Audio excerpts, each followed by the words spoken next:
Hey, hey, hey, how are we doing? Thought it was about time I checked in. And what a day to do it, eh? 18 months today since my mini gastric bypass surgery.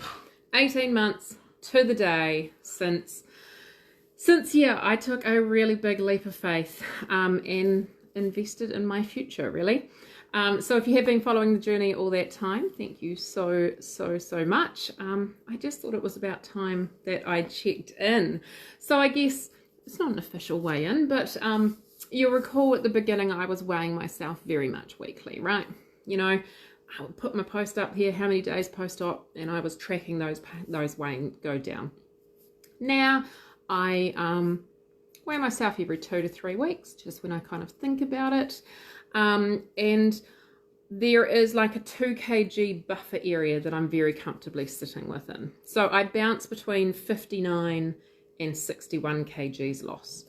So we can average it out to 60 kgs lost. And like I say, 18 months today. Hi Hannah, how you doing, beautiful? So yeah, 18 months. What a journey, right? You know, if I think back to those first few months where life was nothing short of hell, I'd still do it all over again in a heartbeat. It has completely changed my life. And until someone actually goes through it, I don't think you can fully ever appreciate just how much it can change your life. You know, like I say, averaging of 60 kilos down, right? 60 kilos lost in 18 months is massive. When I started this journey, I was wearing like a size 26. So size 26 top, size 26 bottoms. I'm now sitting, again, all clothing is weird, all right? They all have different sizes, but I'm around like a 10 to 12. It's just insane. It's just insane. But life is easier. I no longer live with pain. Now, I never used to consider myself as someone who lived with pain. I honestly didn't. Like, I would hear other people with obesity and stuff like that talk about how their ankles hurt and their knees hurt and all these things. And I always used to think of myself as very, very blessed that I wasn't someone that lived with pain. Sure, I didn't have any cardio kind of fitness. I didn't have the ability to do lots of things, but I didn't live in pain until I actually didn't live in pain. Probably at about the 40 kg loss mark is when I actually noticed, wow, my body feels good. I didn't realize that I was in constant pain because it was my normal. My ankles, my knees, my hips, my lower back, they all constantly had this dull ache, but it was my normal. So I didn't consider it as pain until it was gone. So that's really weird. Even just everyday things like cleaning my house. So I have a 3-bedroom home, 2 lounge, you know, a reasonable size house. Now, for me to clean my house, I used to do a different job every day of the week. It was unfathomable for me to think that I would just come in on a Friday and just casually clean the whole house. The vacuuming, the changing the beds, the putting stuff away, the washing, the dishes, the kitchen, all of these things. Like, that just wasn't a possibility. Because I was not fit enough. To vacuum my house alone, I used to do it in 3 stages. I would do a third and then I would sit down and rest. I would do a third and I would sit down and rest. And then I would have a shower at the end of it. Now, I can clean my entire house in sort of an hour and a half to 2 hours. Non-stop. Don't need a shower afterwards. Just living is easier. Honestly, just living is easier. It is just absolutely crazy. My mind is still catching up. It definitely hasn't caught up on the progress. We can definitely say that. I still, and a lot of these things are probably things that, I mean, they happen unconsciously and they come from habit, right? I have been overweight my entire life. I have literally broken multiple pieces of furniture in my life. I have gone to sit on a chair and it has broken out from under me. More than once, probably more than a handful of times in my life. So if I walk into a location that maybe I haven't been before, or there's new furniture or something like that, 100% unconsciously, I scan the room and I assess the structural integrity of everything in the room. And I checklist what I'm willing to sit on and what I'm not. I still do that. Most of the time I catch myself out and I'm like, girl, you can sit on that little toddler's seat over in the corner, you'll be fine. But it's such a habit. It's so ingrained into me. Clothes shopping is a minefield. Clothes shopping takes me a long time. I have started enjoying the ability that I can buy clothes in mainstream shops, which was always one of my goals. And obviously I can go into any mainstream shop now and buy clothes. Loving being able to buy off the clearance racks, because again, when you're a bigger person, that never happens. So really, really enjoying things. For example, headed into a clothing shop a couple of weeks ago. They had some nice jackets out on the clearance rack. They were like $95 jackets down to like $17.64 or some ridiculous price like this. And I'm like, yes, girl, I'm having one of these. So my cat's just coming to say hi. So I'm looking through them, and again, it starts with, what size do I get? In the past, we would scroll to the back of the rack and we would see what the largest size available was, and then we would go, that's never going to fit, and we would walk away. Because size 26 wasn't a normal size, right? You went to fat people shops for size 26. This time, I'm scrolling it. Now I'm getting better. I went, okay, well, they look small. Okay. We'll take a 16, but we'll take a 14, just in case.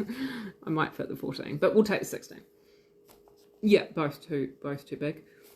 Way too big. So take them back. But instead of going, Marie, what are you doing? You swear like size 10s and 12s and everything else. Instead of having that mindset and going, they were way too big, you're being silly, let's pick up a 10 and go try that on.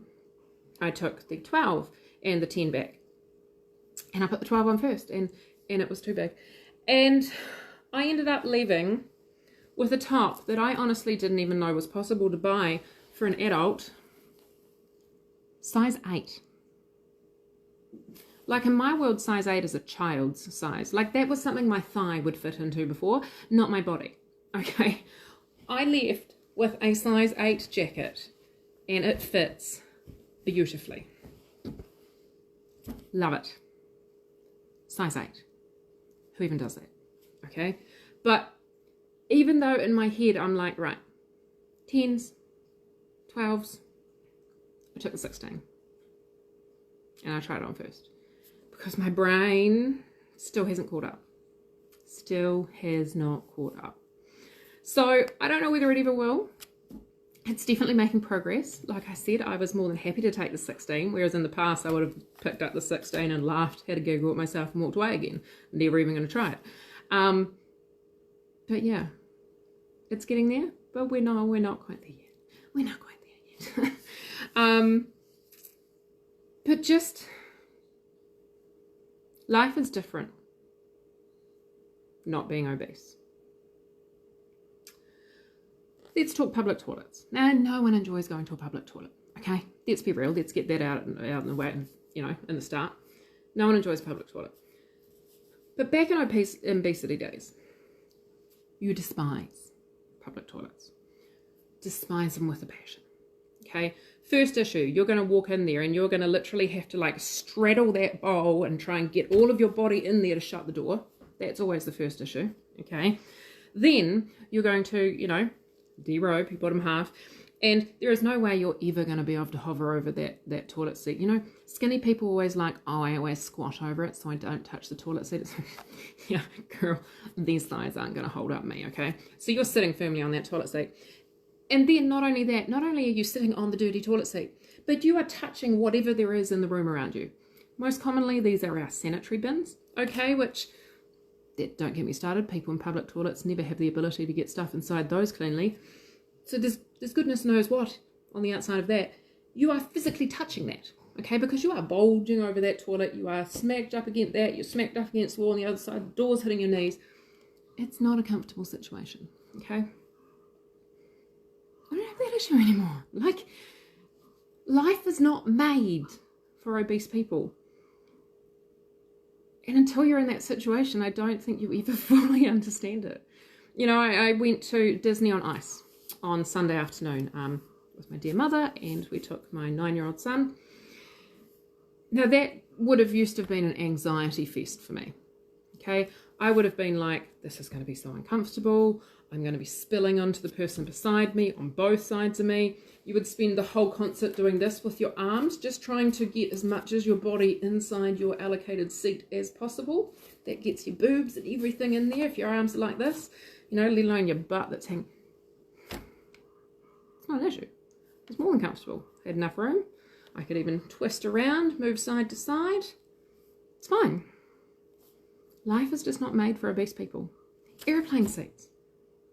Flying, I used to dread it. It used to be so uncomfortable, and I would feel so self-conscious about the person beside me because I'm literally spilling onto them the whole flight. Not anymore. Like, I could go on all day. There's just these things that you don't appreciate until, I guess, you've lived both lives. I've lived obese, and now I've lived not. And honestly, best thing I've ever done. I get, and I've said this before, but I'm now living life with my 9-year-old, not watching him live life.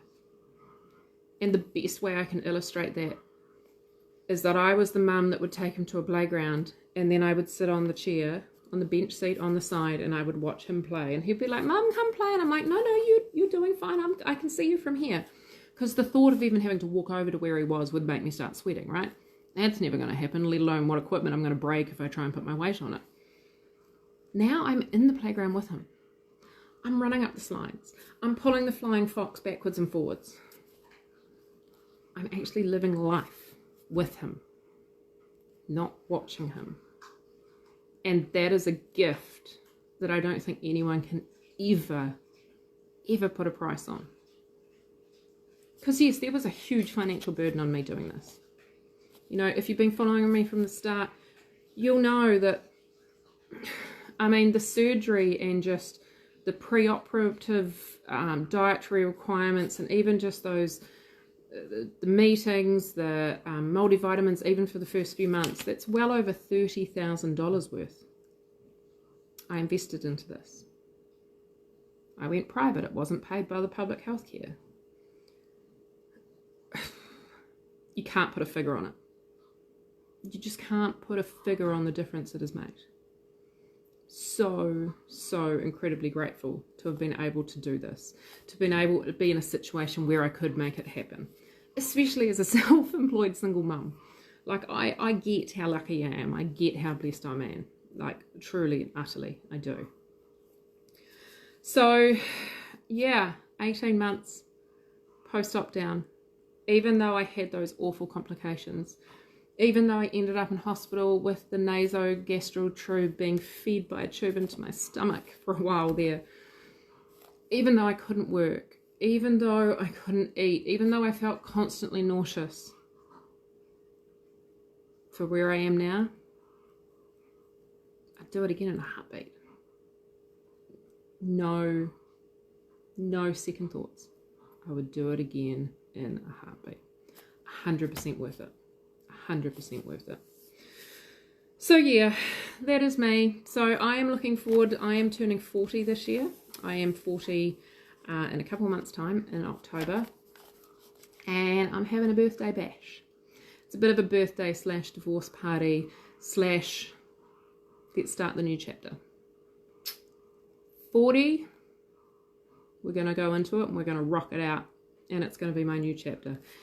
If you're following my BRCA journey, which is through this page as well, you'll know that shortly after my 40th, I am then looking at having a double mastectomy and new boobies plated on there, which is, it's a bit of a rocky start to the new chapter, I won't lie, but we're just going to focus on the new perky titties.